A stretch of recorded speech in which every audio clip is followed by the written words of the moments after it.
Yes, are you excited? Yes, sir. Are you excited? Yes, sir. How's the Josh? Fine, sir. How's the Josh? Fine, sir.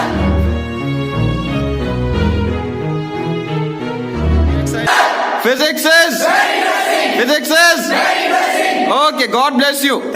Hello students, कैसे हैं आप सब? मैं बहुत बढ़िया हूं। उम्मीद करता हूं कि आप सब भी बहुत बढ़िया होंगे। तो लीजिए बेटा, आज मैं आपके सामने फिर से हाजिर हुआ एक नया टॉपिक लेकर, दैट इज गॉशेस लॉ। इससे पिछले चैप्टर में हम पढ़ चुके हैं electric flux. What is electric flux? I hope आप सबको क्लियर हो चुका होगा। What is flux?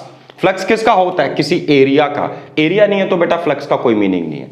तो किसी भी एरिया का फ्लक्स होता क्या है? Number of field lines crossing that particular area, right?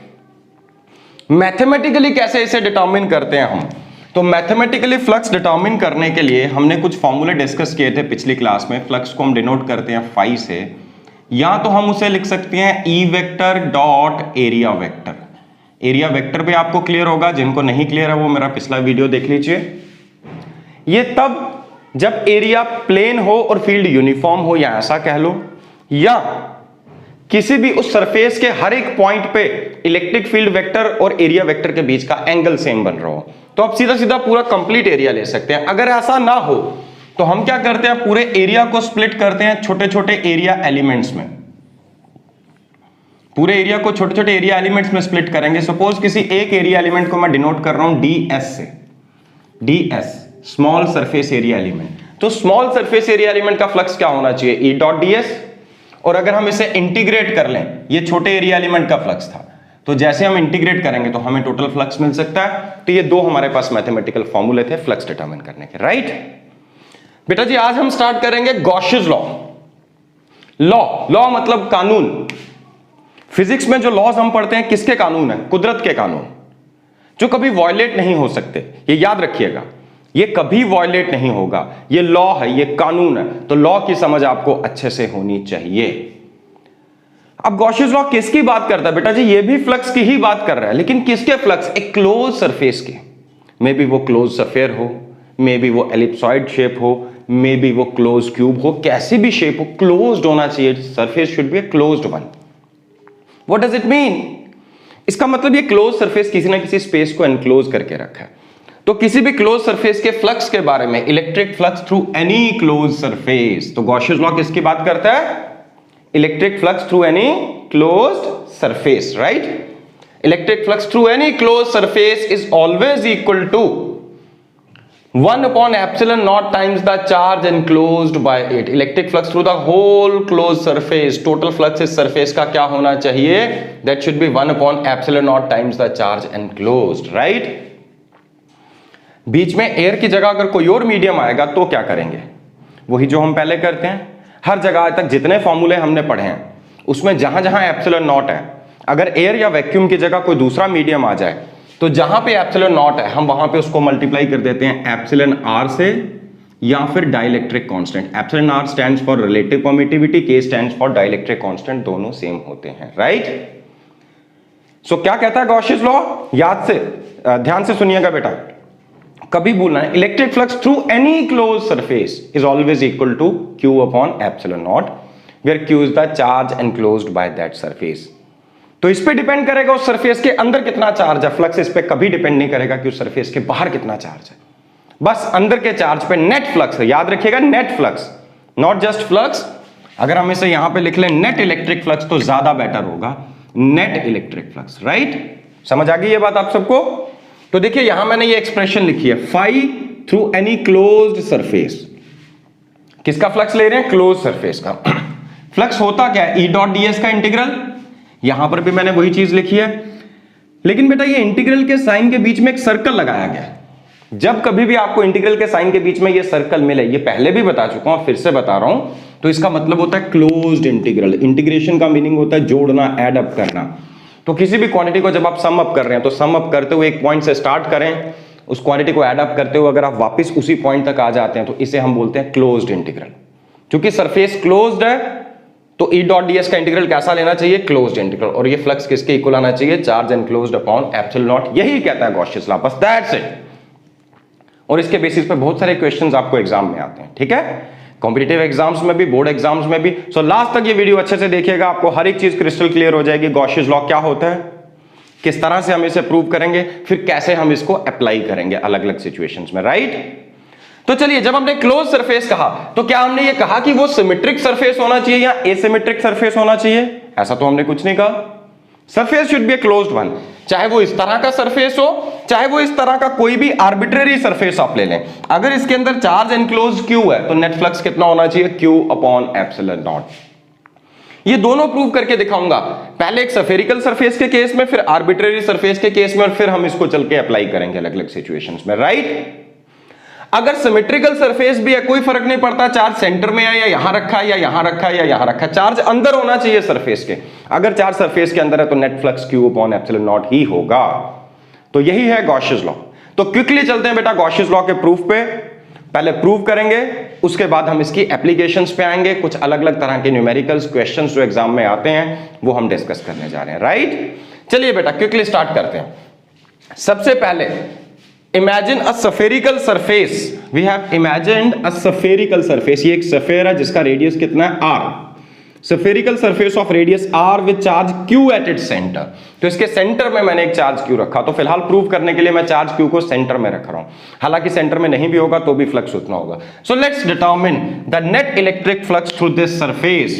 तो अगर मैं ये फ्लक्स डिटरमिन करने जाऊं तो फाई क्या होता है? फाई इज इक्वल टू, यहां पे आना चाहिए closed integral of E dot D S, because E dot D S का इंटीग्रल तो है, लेकिन यहां कैसा इंटीग्रल लेंगे हम? Closed integral, right. चलिए, तो बेटा सबसे पहले मैंने इस पूरे सफेयर को बहुत छोटे छोटे एरिया एलिमेंट्स में तोड़ा, छोटे छोटे एरिया एलिमेंट्स में, जिसमें से एक एरिया एलिमेंट में डायग्राम में शो कर रहा हूं ds। ऐसे ऐसे बहुत सारे एरिया एलिमेंट्स होंगे। एरिया एलिमेंट एक एरिया वेक्टर है, इसकी डायरेक्शन क्या होगी? Normal to the surface. तो यहां पे इसकी डायरेक्शन क्या होनी चाहिए? Radially outwards, because radial line is always the normal line, right. तो मैंने ds डायग्राम में शो किया। ऐसा एक एलिमेंट नहीं, ऐसे ऐसे बहुत सारे एलिमेंट है, सिर्फ एक मैं डायग्राम में शो कर रहा हूं अभी। और इसी पॉइंट पे जहां ये एरिया एलिमेंट लिया वहां मैंने इलेक्ट्रिक फील्ड की डायरेक्शन शो की। अभी मैंने तो यही माना कि ये चार्ज पॉजिटिव है। अगर ये चार्ज पॉजिटिव है तो फील्ड लाइंस नॉर्मली आउटवर्ड्स चलेंगे, रेडियली आउटवर्ड्स। तो इलेक्ट्रिक फील्ड की डायरेक्शन यहां पे ये होनी चाहिए, right. Now what is a dot b? a dot b is a b cos theta. तो क्या आपको डायग्राम में दिख रहा है e और ds के बीच में थीटा कितना है बेटा? Yes, theta is 0 degree. What is cos 0? That is 1। अगर cos 0 1 हो गया तो बचा क्या? Integral of e ds। So can I right it like this? e times closed integral of ds। अब मैं e को इंटीग्रल के साइन के बाहर क्यों लाया? Because e is a constant value. e fixed है, कांस्टेंट है। कहां पे? किसके लिए कांस्टेंट है? भाई पूरे सफेयर को मैंने बहुत सारे छोटे छोटे एरिया एलिमेंट्स में तोड़ा। हर एक एरिया एलिमेंट पे फील्ड की वैल्यू सेम है। एरिया एलिमेंट कहां है? इसके सरफेस पे। देखो फील्ड कौन क्रिएट कर रहा है? Point charge. पॉइंट चार्ज का फील्ड किस पे डिपेंड करता है? पॉइंट चार्ज के फील्ड का फॉर्मूला है हमारे पास E is equal to K Q upon R square. Q पे और आर पे, तो सरफेस के हर एक एलिमेंट का डिस्टेंस सेंटर से कितना है? r। तो हर एक पॉइंट पे फील्ड की वैल्यू सेम होगी, के क्यू बाय आर स्क्वायर, ठीक है। तो इसलिए E कांस्टेंट है, मैं बाहर लेकर आ गया। अब मैं E की वैल्यू पुट कर देता हूं यहां पे। E की वैल्यू के क्यू बाय आर स्क्वायर। के को हम लिखते हैं 1/4 पाई एप्सिलॉन नॉट, राइट। तो E की वैल्यू पुट कर दी मैंने। अब ds का इंटीग्रल, मतलब सारे ds को जोड़ो, सारे एरिया एलिमेंट्स के एरिया को जोड़िए जरा। तो क्या मिलना चाहिए? Total area of the sphere. अब बताइए total area of the sphere कितना होता है? That is 4 pi R square, isn't it. तो देखिए बेटा 4 पाई कैंसल आउट हो गया। आई एम सॉरी, यहां पे मैं एक चीज लिखना भूल गया था। It is 1/4 pi epsilon naught Q upon R का स्क्वायर। तो इंटू 4 पाई आर स्क्वायर करेंगे, 4 पाई कैंसल आउट हो गया, आर स्क्वायर कैंसल आउट हो गया। What are you left with? You are just left with Q upon epsilon naught. So net flux through this close surface is equal to Q upon epsilon naught. तो एक case में हम prove कर चुके, जब हमारा सरफेस एक बड़ा ही सिमेट्रिक सा सरफेस था। कैसा सरफेस हमने लिया? हमने लिया सफेरिकल सरफेस, और चार्ज को कहां रखा? उसके सेंटर पे। तब जाके इसका टोटल फ्लक्स कितना आया? क्यू बाय एप्सिलॉन नॉट, जो कि हमारा गॉसियस लॉ हमें बताता है। Is that clear? I hope ये क्लियर हो चुका होगा। तो बेटा एक और चीज, अब यहां पे सवाल ये भी आता है कि अगर ये चार्ज Q सेंटर पे ना होकर किसी और लोकेशन पे होता, यहां होता, यहां होता, यहां होता, क्या तब भी total flux Q by epsilon not आता? आंसर इज यस, बिल्कुल इतना ही आता। अच्छा, किस बेसिस पे हम ऐसा कह रहे हैं? चलिए जरा चेक करते हैं। फंडामेंटल डेफिनेशन क्या थी बेटा फ्लक्स की? Number of field lines crossing the area. अगर ये चार्ज पॉजिटिव है तो इसमें से कुछ फील्ड लाइंस बाहर इमर्ज कर रही होंगी इस तरह से,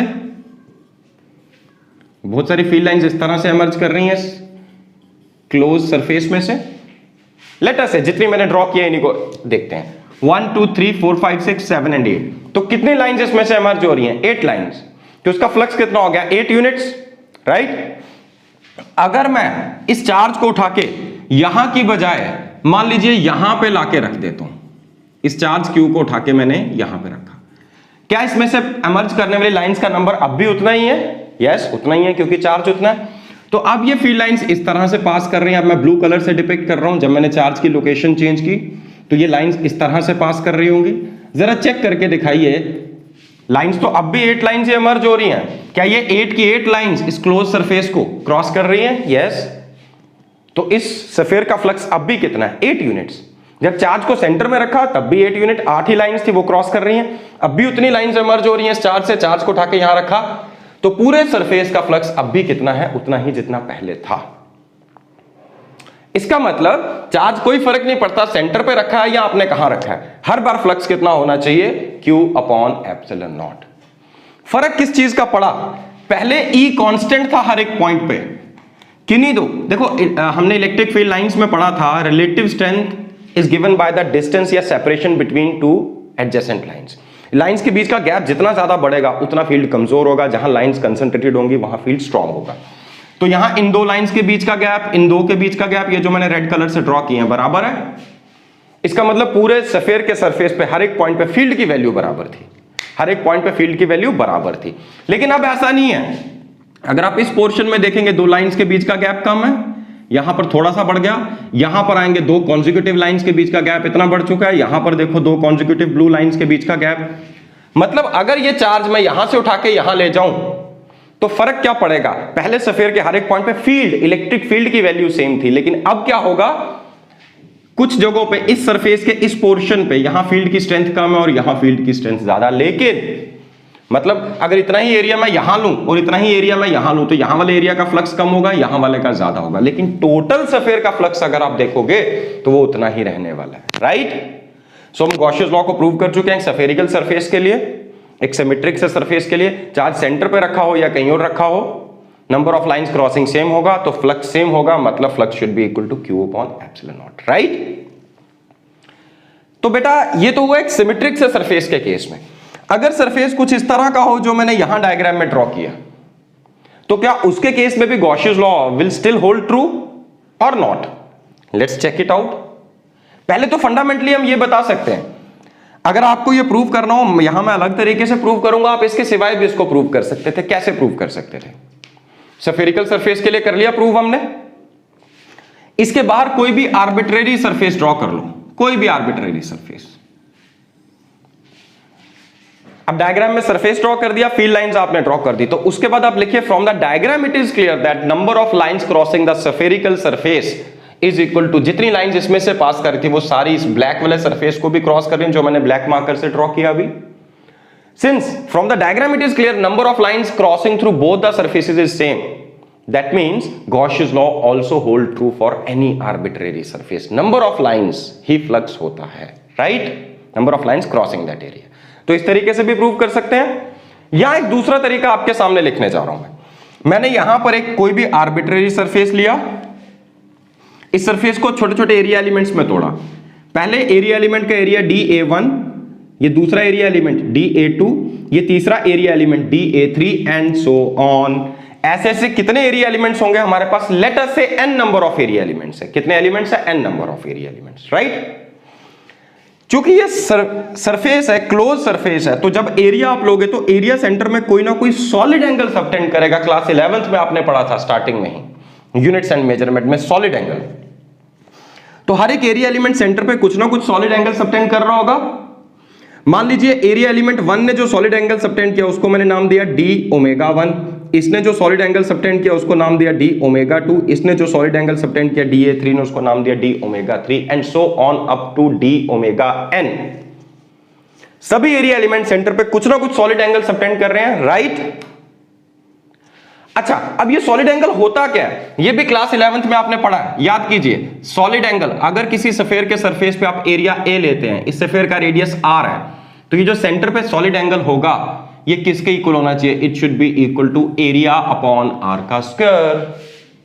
याद आ गया, राइट। चलिए, तो इससे हमें एक चीज क्लियर हो जाती है कि बेटा यहां पे जो डी ओमेगा 1 है वो DA1 अपॉन R1 का स्क्वायर होना चाहिए, डी ओमेगा 2 जो है वो DA2 अपॉन R2 का स्क्वायर होना चाहिए कि नहीं। अब सवाल ये कि R क्या है, R है इस एरिया एलिमेंट के हर एक पॉइंट का डिस्टेंस सेंटर से या चार्ज से। अब सवाल ये भी आपके दिमाग में आ सकता है, भैया R अलग अलग हो सकता है हर पॉइंट का डिस्टेंस। बेटा जी, एरिया एलिमेंट जब हम लेते हैं तो बहुत ही स्मॉल लेते हैं, ये इतना छोटा है कि हम ये मान के चलेंगे कि इसके हर एक एलिमेंट का डिस्टेंस, हर एक पॉइंट का डिस्टेंस जो है इस चार्ज से वो बराबर है, वो कितना है, R1। तो R1 DA के हर एक पॉइंट का डिस्टेंस है Q से, DA2 के हर एक पॉइंट का डिस्टेंस Q से कितना होगा, R2 and so on.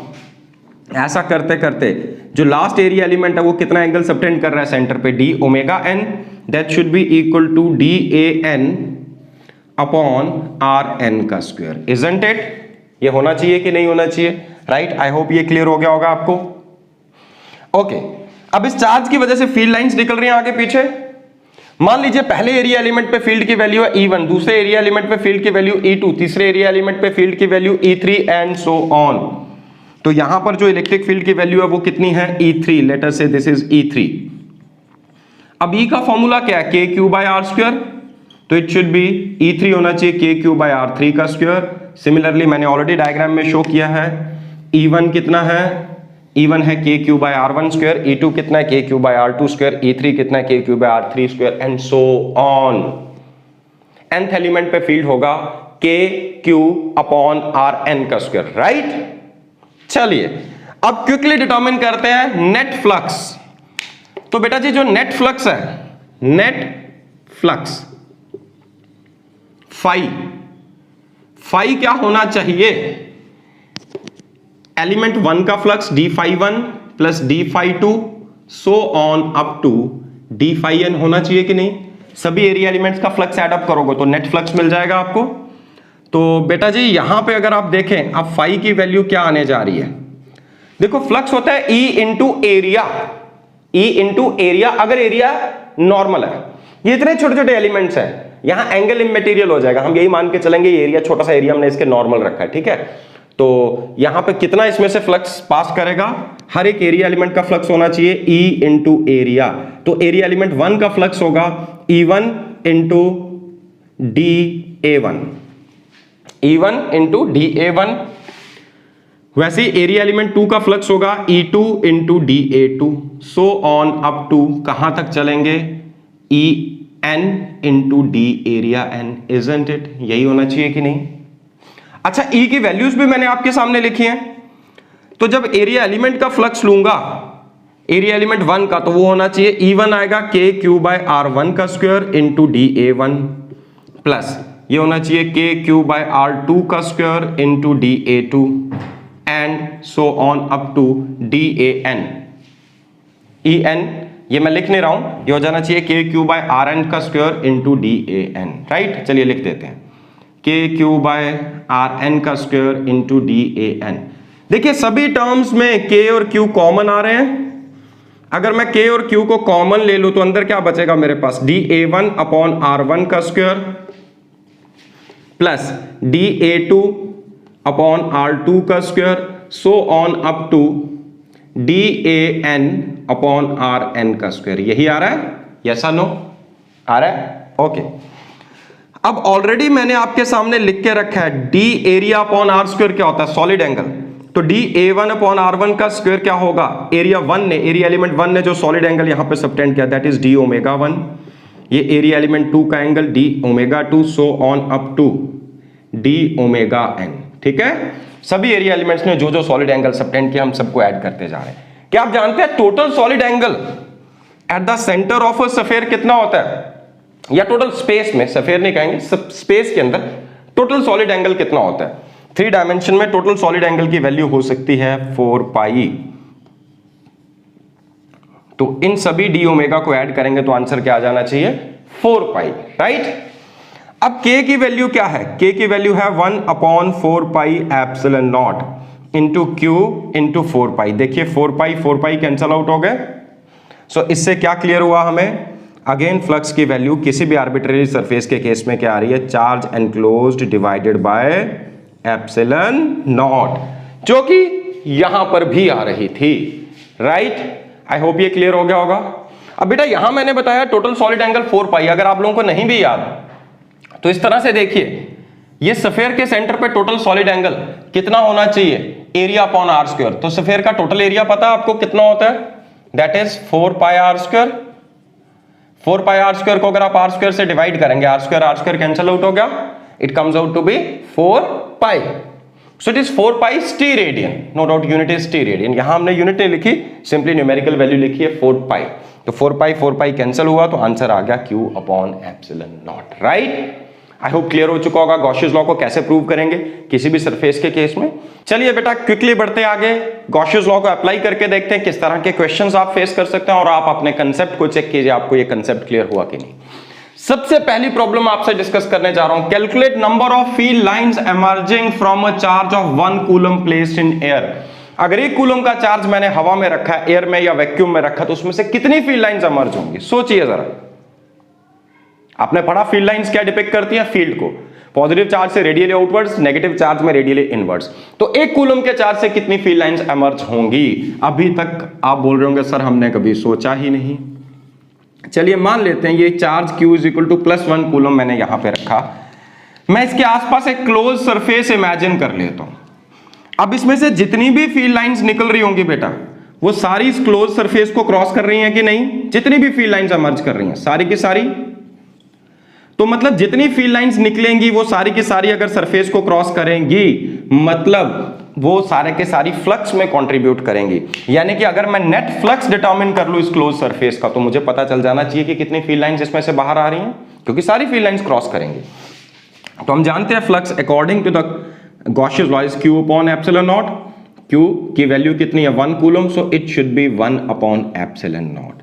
So 1 coulomb charge से कितनी लाइंस निकलेंगी, 1 अपॉन एप्सिलॉन नॉट। अगर वो एयर या वैक्यूम की जगह किसी दूसरे मीडियम में होता, अगर वो दूसरे मीडियम में होता बेटा, तो यहां आपके डाइलेक्ट्रिक कांस्टेंट लगा दो या एप्सिलॉन आर, रिलेटिव परमिटिविटी यहां पे, राइट।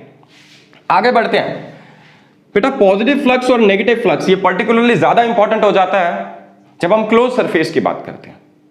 तो मैंने पिछले लेक्चर में भी डिस्कस किया था, अगर लाइंस अंदर से बाहर जाएं किसी क्लोज सरफेस से वो पॉजिटिव फ्लक्स, और अगर बाहर से अंदर आए तो नेगेटिव फ्लक्स। कैसे पता चला, अब आप देखिए इस केस में अगर ये चार्ज पॉजिटिव है तो लाइंस बाहर जा रही हैं, वैसे अगर मैं एक नेगेटिव चार्ज लूं, इसके आसपास एक क्लोज सरफेस ड्रॉ करूं, तो इस नेगेटिव चार्ज में लाइंस एंटर करती हैं। अगर नेगेटिव चार्ज में लाइंस एंटर कर रही हैं मतलब क्लोज सरफेस में लाइंस बाहर से अंदर एंटर कर रही हैं, राइट। अब देखते हैं गॉसियस लॉ इसके बारे में क्या कहता है। गॉसियस लॉ कहता है flux is equal to Q upon epsilon naught. देखिए फ्लक्स स्केलर है कि वेक्टर है, स्केलर है। तो बेटा एक चीज याद रखिएगा, स्केलर क्वांटिटी में साइन आप अपनी मर्जी से नेग्लेक्ट नहीं कर सकते, वेक्टर्स में आप कर सकते हैं।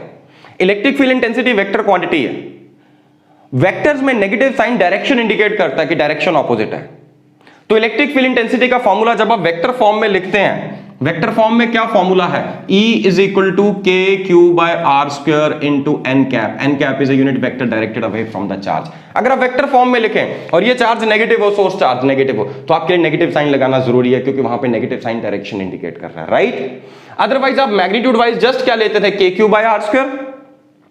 डायरेक्शन का अंदाजा आप खुद रखते हैं, पॉजिटिव चार्ज है तो away from positive charge, negative charge है तो टुवर्ड्स नेगेटिव चार्ज, राइट।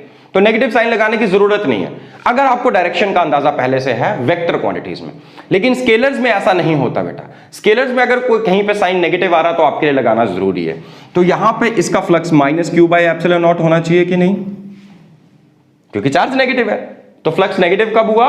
जब अंदर चार्ज नेगेटिव है, और अंदर चार्ज नेगेटिव मतलब लाइंस इसमें एंटर कर रही हैं। तो इसका सिंपल सा मीनिंग है पॉजिटिव फ्लक्स तब होगा जब क्लोज सरफेस से लाइंस बाहर आएंगी, और नेगेटिव फ्लक्स तब होगा जब क्लोज सरफेस में लाइंस बाहर से अंदर एंटर करें। राइट, चलिए क्विकली आगे बढ़ते हैं। थर्ड प्रॉब्लम, मैंने क्लोज सरफेस लिया, इस क्लोज सरफेस के अंदर एक डायपोल को एनक्लोज कर दिया जिसके डायपोल मोमेंट है P, plus Q minus Q, दोनों चार्जेस हैं इसमें।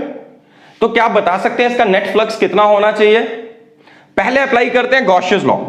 गॉसियस लॉ कहता है टोटल चार्ज एनक्लोज, तो यहां प्लस Q भी है और प्लस Q में ऐड करो माइनस Q, दोनों चार्जेस है। टोटल चार्ज देखना बेटा जी, total charge enclose upon epsilon naught, तो कितना फ्लक्स हो जाना चाहिए? 0।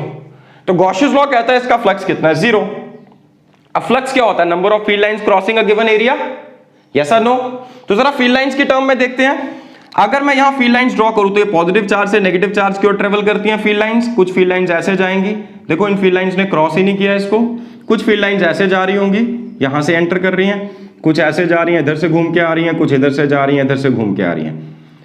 तो अगर आप ध्यान से देखें, कुछ फील्ड लाइंस ने क्रॉस नहीं किया, जिन्होंने क्रॉस किया एरिया, कितनी लाइंस यहां से बाहर गई? 3 लाइंस, और इतनी ही 3 लाइंस घूम के वापस अंदर एंटर आ गई। तो जितना पॉजिटिव फ्लक्स उतना नेगेटिव फ्लक्स, नेट फ्लक्स 0 होगा। गॉसियस लॉ ने भी यही कहा, हमने फंडामेंटल कंसेप्ट यूज किया नंबर ऑफ लाइंस क्रॉसिंग, तो वहां से भी यही रिजल्ट निकल के आया। सो अलग अलग तरीके से रिलेट करना जरूरी है बेटा। सो नेट फ्लक्स कितना आ रहा है? 0। वैसे भी गॉसियस लॉ ने भी यही कहा था कि नेट चार्ज एनक्लोज 0 है, तो नेट फ्लक्स कितना होना चाहिए? 0। Is it clear? I hope this is clear to you. एक चीज और बेटा, कभी कभी प्रॉब्लम नंबर 4, अगर मैंने आपके सामने क्लोज सरफेस रखा, ये एक चार्ज रखा यहां पे बाहर Q, तो कितना फ्लक्स होना चाहिए? According to Gauss's law flux should be 0। क्यों? चार्ज एनक्लोज देखेंगे बेटा, बाहर कितना भी चार्ज हो कोई फर्क नहीं पड़ता, चार्ज अंदर कितना है, क्योंकि अंदर चार्ज 0 है तो फ्लक्स कितना होना चाहिए? 0। गॉसियस लॉ ये कह रहा है, ठीक है। अब हम अपना लॉजिक लगाते हैं जरा। फंडामेंटल लॉजिक था नंबर ऑफ लाइंस क्रॉसिंग, तो चेक कीजिए क्या इसमें से लाइंस निकल रही होंगी बाहर? यस, इस तरह से, इस तरह से, इधर इधर इधर, बहुत सारी लाइंस इमर्ज हो रही हैं। क्या ये लाइंस इस सरफेस को क्रॉस कर रही हैं? यस। अगर क्रॉस कर रही हैं तो फ्लक्स क्यों 0 है? तो ध्यान से देखिए बेटा, जितनी लाइंस इसमें एंटर की ठीक उतनी ही लाइंस बाहर इमर्ज हो गई, तो जितना नेगेटिव उतना पॉजिटिव, तो नेट फ्लक्स 0 हो जाना चाहिए। गॉसियस लॉ भी वही कह रहा है, तो अलग अलग तरीके से रिलेट करके देखिए। आते हैं बेटा क्विकली प्रॉब्लम नंबर 5 पे। बेटा ये प्रॉब्लम भी सीबीएसई एग्जाम में पूछी गई प्रॉब्लम है। 2 क्लोज सरफेसेस गिवन है आपको, S1 एंड S2। S1 के अंदर 3 चार्जेस है, Q1, Q2, Q3, और S2 के अंदर एक ही चार्ज है, कैपिटल Q। हालांकि ये भी S2 के अंदर ही है। तो आपको क्वेश्चन में कहा था सरफेस 2 का फ्लक्स 4 टाइम्स है सरफेस 1 के फ्लक्स के मुकाबले में। आपको कैपिटल Q की वैल्यू डिटरमिन करनी है in terms of Q1, Q2 and Q3। तो बेटा इसी कंडीशन को यूज करते हैं हम, φ2 is equal to 4 times φ1। According to Gauss's law flux क्या होना चाहिए? Charge enclosed upon epsilon naught. तो φ2, सरफेस 2 के अंदर कौन कौन से चार्जेस है? सारे चार्जेस सरफेस 2 ने एनक्लोज किए हुए हैं। Q, capital Q plus Q1 plus Q2 plus Q3 upon epsilon naught should be equal to 4 times surface 1 के अंदर कितने चार्जेस है? देखिए Q1 plus Q2 plus Q3 upon epsilon naught. Epsilon naught cancel out हो गया, ये है 4 times Q1 plus Q2 plus Q3। इस Q1 plus Q2 plus Q3 को राइट साइड ले जाओ, ये माइनस हो जाएंगे, तो अल्टीमेटली कैपिटल Q की वैल्यू आ जानी चाहिए 3 times Q1 plus Q2 plus Q3। So this is your answer, ठीक है। इसके बाद आगे कुछ और प्रॉब्लम्स डिस्कस करता हूं, क्यूब टाइप की प्रॉब्लम्स, जो कि अक्सर कॉम्पिटिटिव एग्जाम्स में उसके बेसिस पे क्वेश्चन आते हैं, ठीक है। हाँ जी बेटा, क्विकली चलते हैं, कुछ और प्रॉब्लम्स डिस्कस करते हैं बेस्ड ऑन गॉसियस लॉ। सबसे पहले यहां पे मैं क्यूब टाइप की प्रॉब्लम्स लेने जा रहा हूं। ये सभी प्रॉब्लम्स हम सॉल्व कर पाएंगे with the help of Gauss's law. देखिए सबसे पहली problem, a charge q is placed at the center of a cube. A charge q is placed at the center of a cube. What should be the total electric flux, net electric flux passing through the whole cube as well as through each face? एक face में से कितना flux pass कर रहा है और पूरे cube से कितना फ्लक्स पास कर रहा है, ये 2 चीजें हमें डिटरमिन करनी है, राइट। देखिए ये चार्ज क्यू इसके सेंटर पे रखा है, क्या ये सरफेस क्लोज्ड है? क्या क्यूब क्लोज सरफेस है? यस। चार्ज कहां रखा गया? उसके सेंटर पे, that means charge is enclosed by the close surface. अगर charge enclosed by the close surface हो तो क्लोज सरफेस का फ्लक्स क्या होता है, Q अपॉन एप्सिलॉन नॉट। ये हमें बताया गॉसियस लॉ ने। तो डायरेक्टली हम यहां पे प्रेडिक्ट कर सकते हैं कि पूरे क्यूब का फ्लक्स क्या होना चाहिए, Q divided by epsilon not. क्योंकि ये क्लोज सरफेस है, इसके अंदर कितना चार्ज है Q, तो नेट फ्लक्स कितना हो जाएगा, Q upon epsilon naught, right. Now what should be the value of flux through each face.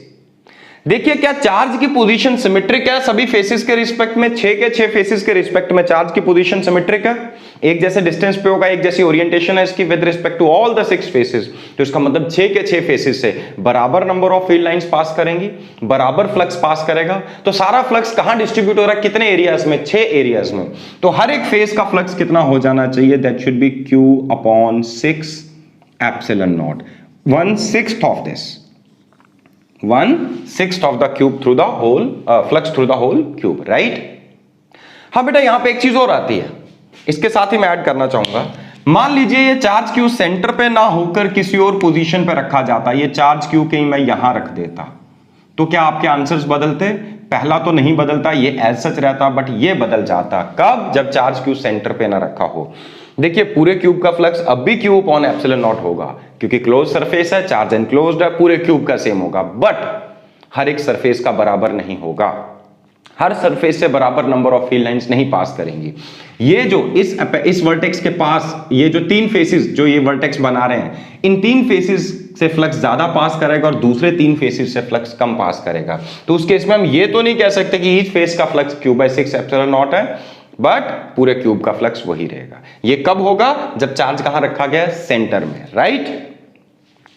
बढ़ते हैं प्रॉब्लम नंबर 7 पे। यहां पे फिर से आपको पूरे क्यूब का फ्लक्स डिटरमाइन करना है। जब चार्ज रखा गया है eight the center of one face, किसी एक फेस के सेंटर पे आपने चार्ज रखा, पूरे क्यूब के सेंटर पे नहीं, सेंटर ऑफ वन फेस, जैसे मैंने डायग्राम में शो किया। तो भाई इस केस में इसका फ्लक्स कितना होना चाहिए? It should be half of Q upon epsilon not या Q upon twice epsilon not होना चाहिए। कैसे पता चला? पहले तो कॉमन सेंस अप्लाई करो। भाई जितनी भी फील्ड लाइंस निकल रही होंगी, आधी बाहर चली जाएंगी और आधी लाइंस ही अंदर आएंगी, क्योंकि ये फेस के ऊपर है, टॉप फेस के ऊपर आधी लाइंस बाहर जाएंगी, आधी अंदर जाएंगी। सिंस आधी लाइंस अंदर जा रही है, इसका मतलब फ्लक्स कितना होना चाहिए? Half of Q by epsilon not, isn't it? नहीं तो दूसरे तरीके से देखते हैं, गॉसियस लॉ को अप्लाई करते हैं। क्या ये चार्ज एनक्लोज्ड है? नहीं, ये सरफेस पे है। तो कोशिश करते हैं इसको एनक्लोज करने की। इसको एनक्लोज करने के लिए मैं क्या करूंगा, ठीक ऐसा ही एक क्यूब इसके ऊपर और प्लेस कर देता हूं। अब मैंने 2 क्यूब रखे, ओवरऑल शेप कैसी बन गई? क्यूबॉइड। क्या इस क्यूबॉइड के अंदर है चार्ज? यस और नो? यस। तो flux through the whole cuboid, पूरे क्यूबॉइड, बड़े वाले क्यूबॉइड का फ्लक्स कितना है? वो है Q बाय एप्सिलॉन नॉट। अब देखिए बड़ा वाला क्यूबॉइड 2 क्यूब से मिलकर बना है और चार्ज बिल्कुल दोनों क्यूब के सेंटर में है। पक्की बात है दोनों क्यूब से आधा आधा फ्लक्स पास कर रहा होगा। एज अ रिजल्ट क्या हम ये कह सकते हैं कि हर एक क्यूब का, नीचे वाले का भी और ऊपर वाले का भी फ्लक्स कितना होना चाहिए? Q by 2 epsilon naught, right. रही बात बेटा फ्लक्स थ्रू ईच फेस, इसके बारे में तो हम कुछ नहीं बता सकते। हर फेस के बारे में अभी हम नहीं बता सकते इतनी इंफॉर्मेशन के बेसिस पे कि फ्लक्स कितना है। हर सरफेस से अलग अलग फ्लक्स पास कर रहा होगा और जितना भी फ्लक्स होगा वो सिर्फ 5 फेसेस से पास करेगा। ये ऊपर वाले फेस का फ्लक्स हमेशा 0 होना चाहिए, क्योंकि इस सरफेस से जो लाइंस निकलेंगी सरफेस के पैरेलल चलेंगी। पिछली क्लास में भी हम डिस्कस कर चुके हैं, जब भी लाइंस किसी प्लेन के किसी एरिया के पैरेलल चले तो फ्लक्स कितना होता है? 0। लाइंस परपेंडिकुलर हो तो फ्लक्स हाईएस्ट होता है, राइट। तो फ्लक्स जितना भी पास कर रहा है सिर्फ 5 फेसेस से पास कर रहा है और सभी फेसेस से बराबर नहीं हो सकता। हाँ, इन 4 फेसेस से, 4 वर्टिकल फेसेस जो है, इन चारों का फ्लक्स अपना अपना बराबर होगा और 5वें फेस का फ्लक्स कुछ अलग होगा, राइट। आगे बढ़ते हैं बेटा। If a charge Q is placed at the midpoint of one edge, center of one edge, पहले हमने लिया सेंटर ऑफ क्यूब, फिर लिया सेंटर ऑफ वन फेस, अब कहां ले रहे हैं? अब सेंटर या mid point of one edge, किसी एज के मिड पॉइंट पे। तो अब की बार पूरे क्यूब का फ्लक्स कितना होना चाहिए? अगेन क्या ये चार्ज एनक्लोज्ड है? नहीं, बाहर पड़ा हुआ है, एक एज के ऊपर है। तो क्या करें? इसको एनक्लोज करने की कोशिश करें। मान लीजिए इसको एनक्लोज करने के लिए मैं एक क्यूब और ले लेता हूं यहां पर। Suppose I take one more cube. जैसे ही मैं एक क्यूब यहां पर लेता हूं, एक क्यूब और ऐड किया, क्या अब ये चार्ज एनक्लोज हो चुका है? आंसर इज नो, अभी भी ऊपर पड़ा है। अब ऐसे ऐसे 2 क्यूब और कंसिडर करते हैं। जैसे 2 क्यूब नीचे लगाए हैं, ठीक वैसे ही 2 क्यूब मैं ऊपर लेके चल रहा हूं। अब टोटल कितने क्यूब हो गए? 4 क्यूब। तो 4 क्यूब ने मिलके एक क्यूबॉइड बनाया। इस पूरे क्यूबॉइड के फ्लक्स के बारे में क्या इंफॉर्मेशन है हमारे पास? पूरे बड़े वाले क्यूबॉइड को देखो बेटा, चार्ज अंदर है, चार्ज इनक्लोज्ड है और ये क्लोज सरफेस है। तो बड़े वाले क्यूबॉइड का टोटल फ्लक्स कितना होगा? According to Gauss's law it should be Q upon epsilon naught. कितना होना चाहिए? Q upon epsilon naught. अब बड़ा वाला क्यूबॉइड 4 छोटे क्यूब से मिलकर बना है और चारों के सेंटर पे ये चार्ज रखा गया है। अगर ये चार्ज चारों के सेंटर पे, पक्की बात है, चारों से बराबर फ्लक्स पास कर रहा होगा, तो फ्लक्स थ्रू ईच क्यूब कितना होना चाहिए? 1/4 of Q by epsilon not, that is Q upon 4 epsilon naught. तो इतना फ्लक्स इसमें से पास करना चाहिए, राइट? हर एक क्यूब का फ्लक्स। अगेन रही बात ईच फेस, तो इसके बारे में हम कोई इंफॉर्मेशन नहीं दे सकते। हाँ, अगर आप ओरिजिनल क्यूब को देखो, किसी एक क्यूब को देखो, तो इसके 4 ही फेसेस से फ्लक्स पास करेगा, बाकी 2 फेसेस का फ्लक्स 0 होगा। कौन से 2 फेसेस? ये जो एज है, किन्हीं 2 फेसेस का कॉमन एज है। जैसे मान लीजिए एक फेस ये वाला है और एक फेस ये वाला है हमारे पास, तो इन दोनों के पैरेलल चल रही होंगी फील्ड लाइंस, ऊपर वाले सरफेस के इधर और जो वर्टिकल वाला फेस है इसके इधर। चूंकि पैरेलल चल रही है field lines, as a result हम ये कह सकते हैं इन 2 फेसेस का फ्लक्स 0 होगा। फ्लक्स सिर्फ बाकी 4 फेसेस से पास कर रहे हैं। हाँ, कितना है हर फेस का वो हम अभी नहीं बता सकते, राइट? आगे बढ़ते हैं बेटा। If charge Q is placed eight 1 corner, अब यहां पे कॉर्नर पे रखा गया चार्ज, तो इस केस में टोटल फ्लक्स कितना होना चाहिए? इस केस में flux through each cube, flux through the cube must be equal to Q upon 8 epsilon naught. अच्छा, ये हमें कैसे पता चला? देखिए, मैं ये डायग्राम यहीं पे लेके आता हूं वापस। अब की बार चार्ज कहां है? यहां पे, एक कॉर्नर पे। अगर आपने 4 क्यूब जोड़ भी दिए तो क्या तो भी ये चार्ज एनक्लोज हो पाया? नहीं हो पाया।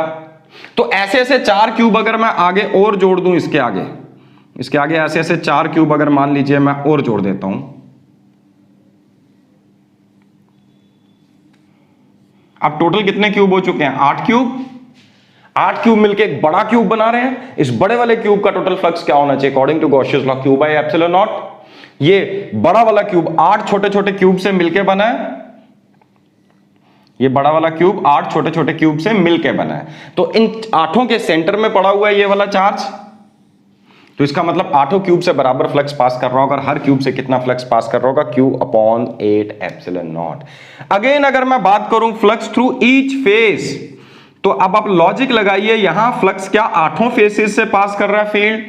8 फेसेस का फ्लक्स होगा या कुछ का फ्लक्स नहीं होगा? जैसे इस केस में 2 फेसेस का फ्लक्स 0 था, इस केस में एक फेस का फ्लक्स 0 था। तो यहां पर इन 3 फेसेस का फ्लक्स 0 होगा। एक ये वाला फेस जो है बेटा, एक ये जो वर्टिकल वाला फेस, और एक ये वाला फेस जो सामने वाला फेस। मतलब 3 फेसेस का कॉमन कॉर्नर जो है जिस पे हमने चार्ज रखा है, इस कॉर्नर के साथ जुड़ने वाले जो 3 फेसेस हैं उनका फ्लक्स 0 होगा। क्यों 0 होगा? आप इसको खुद विजुअलाइज कर सकते हैं। कुछ लाइंस इस सरफेस के पैरेलल जाएंगे, कुछ इसके पैरेलल, कुछ इसके पैरेलल। जब फील्ड लाइंस किसी भी सरफेस के पैरेलल पास करें तो उस सरफेस का फ्लक्स कितना होता है? 0। तो इसलिए 3 फेसेस का फ्लक्स तो 0 होगा। हाँ, बचे हुए 3 फेसेस का फ्लक्स कितना होना चाहिए? उन सब का बराबर होगा। आप अपने रूम के अंदर इमेजिन करो, रूम को मान लीजिए क्यूब, अगर नहीं भी क्यूब है उसकी शेप, तो आप उसको क्यूब इमेजिन कीजिए। मान लीजिए एक कॉर्नर पे आपने चार्ज रखा, तो वो जो 3 फेसेस हैं, ये छत, ये दीवार और ये दीवार, इनका फ्लक्स 0 होगा क्योंकि फील्ड लाइंस इनके पैरेलल पास करेंगी। लेकिन बचे हुए 3 फेसेस, ये फ्लोर, ये वॉल और ये वॉल, इनका फ्लक्स बराबर होगा क्योंकि इन तीनों के रिस्पेक्ट में उस चार्ज की पोजीशन सिमेट्रिक है। तीनों से बराबर number of field lines pass करेंगी। So flux through each face, इसका 1/3 हो जाएगा Q by 24 epsilon naught. But remember, only for 3 faces. Only for 3 faces. In 3 faces का 0 होगा। 3 फेसेस का फ्लक्स 0 है और 3 फेसेस का कितना है? Q by 24 epsilon naught. I hope this is clear to you. ठीक है बेटा, ये चीज क्लियर होगी आपको। 3 फेसेस का flux Q by 24 epsilon naught और 3 फेसेस का फ्लक्स कितना होगा? 0। आई होप इस तरह के क्वेश्चन अब आप कर पाएंगे। चलिए क्विकली बढ़ते हैं प्रॉब्लम नंबर 10 पे, जो कि मैंने एनसीईआरटी से ली है। एनसीईआरटी एक्सरसाइज का क्वेश्चन नंबर 18। वहां पर आपको गिवन है एक स्क्वायर जिसकी हर एक साइड कितनी है? 10 सेंटीमीटर ईच। इस स्क्वायर की हर एक साइड कितनी है? That is 10 centimetre. स्क्वायर की हर एक साइड है 10 centimetre. Suppose this is a square, इसकी हर एक साइड कितनी है 10 सेंटीमीटर। इसके सेंटर से, स्क्वायर के सेंटर से 5 सेंटीमीटर ऊपर मैंने एक चार्ज रखा Q। अब आपसे पूछा गया इस स्क्वायर का फ्लक्स निकालिए। अगेन अगर आप E डॉट ds से करने की कोशिश करेंगे बहुत कॉम्प्लिकेटेड होगा। गॉसियस लॉ की यही खासियत है, ये हमारा काम आसान कर देता है। किस तरह से आसान करता है, देखिए अभी तो हम यहां गॉसियस लॉ नहीं अप्लाई कर सकते क्योंकि ये क्लोज सरफेस नहीं है, लेकिन अगर मैं क्लोज सरफेस ड्रॉ करूं, जैसा ये बॉटम इसका फेस स्क्वायर है, ऐसे से स्क्वायर फेसेस, तो ये ऐसा ही सिचुएशन बनेगी। इसके ऊपर मैं क्यूब कंस्ट्रक्ट करूं। इसमें क्या था, ये वाला डिस्टेंस जो है इसकी हर एक साइड कितनी है 10 सेंटीमीटर, और ये वाला डिस्टेंस कितना है 5 सेंटीमीटर। तो वैसे ही अगर मैं 10 सेंटीमीटर साइड का एक क्यूब कंस्ट्रक्ट कर दूं इसके आसपास, तो पूरे क्यूब का टोटल फ्लक्स कितना होगा Q बाई एप्सिलॉन नॉट। तो हर एक फेस का कितना होना चाहिए Q बाई 6 एप्सिलॉन नॉट, जो हम पहले डिस्कस कर चुके हैं। मतलब इस नीचे वाले फेस का फ्लक्स यानी कि इस स्क्वायर का फ्लक्स कितना होना चाहिए Q upon 6 epsilon naught. I hope this is clear. Problem number 11, suppose you are given a hemispherical bowl, this is a hemispherical bowl, और ये चार्ज हमने इस हेमीस्फेरिकल बाउल के सेंटर पे रखा Q। तो आपको बताना इस हेमीस्फेरिकल बाउल का नेट फ्लक्स कितना है। तो बेटा अभी तक ये सरफेस क्लोज नहीं है, चार्ज एनक्लोज नहीं है। मान लीजिए वैसा ही एक हेमीस्फेयर आप ऊपर इमेजिन करें, ये कंप्लीट स्फेयर बन गया। तो पूरे स्फेयर का flux phi through the whole sphere according to Gauss's law must be Q upon epsilon naught. But if you want to determine flux through the hemisphere, ये पूरा स्फेयर दो हेमीस्फेयर से मिलके बना है और चार्ज बिल्कुल सेंटर में है, मतलब दोनों से बराबर फ्लक्स पास करेगा। So that should be Q upon twice epsilon naught. I hope these are clear to you. तो आज हम इतना ही करेंगे। Wish you all the best, God bless you.